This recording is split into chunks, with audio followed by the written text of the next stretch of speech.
Bonjour à vous et bienvenue dans cette minute philosophique intitulée La philosophie du bar. Et aujourd'hui, j'aimerais bien entamer avec vous un vaste chapitre consacré à la mort.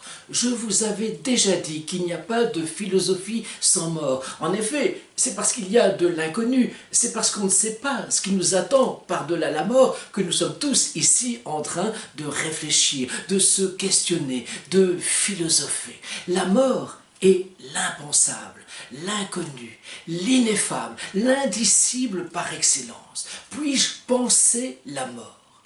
Justement, opérons une première distinction entre penser la mort et penser à la mort. Et vous allez voir que cette petite préposition a véritablement toute son importance. Penser la mort. D'abord, sur un plan strictement philosophique, qu'est-ce que la mort? La mort, c'est le monde sans moi. La mort, c'est le monde sans soi. Un jour, ce monde ne me comprendra plus. Un jour, je ne serai plus compris par lui. Mais donc, puis-je penser, moi qui vis, qui existe, qui vous parle en ce moment, puis-je penser ma mort? Non, bien sûr, je suis incapable de me penser mort. Bien sûr, je peux voir ce bureau en ce moment vide de moi, mais est-ce véritablement la mort? Non, bien sûr. Je pense à cette phrase de Gabriel Marcel, ce philosophe existentialiste français dont nous avons déjà parlé. Gabriel Marcel dit ceci: penser sa mort, c'est se mettre à la place de quelqu'un qui me survivra et pour lequel ma mort sera sa mort.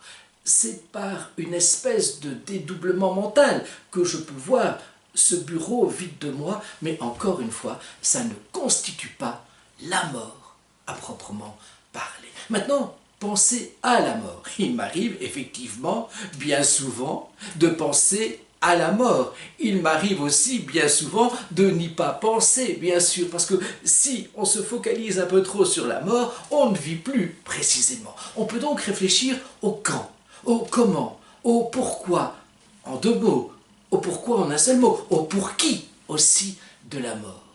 Le quand, tout d'abord. Je ne sais pas quand je vais mourir, mais c'est ma seule certitude. Je mourrai. Je ne sais pas exactement ce que je vais faire dans 2 heures ou dans 2 jours. J'ose espérer que les projets que j'ai en tête vont se réaliser. N'empêche, ma seule certitude, c'est que je vais mourir. Je mourrai un jour. Le quand, je ne sais pas. Sauf en cas de suicide, par exemple, ou de sacrifice. Je peux effectivement déterminer le quand de ma mort. Je peux déterminer aussi le comment de ma mort.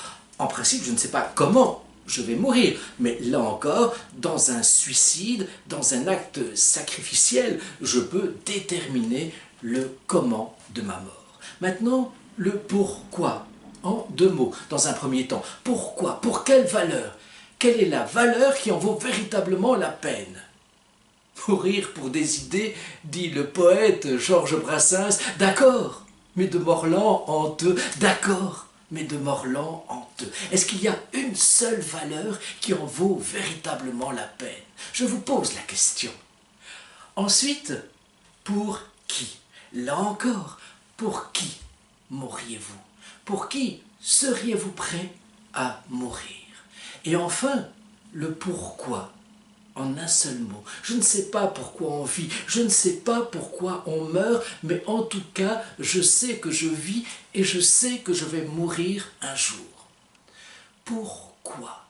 Je n'ai pas de réponse, bien sûr, au pourquoi de l'existence.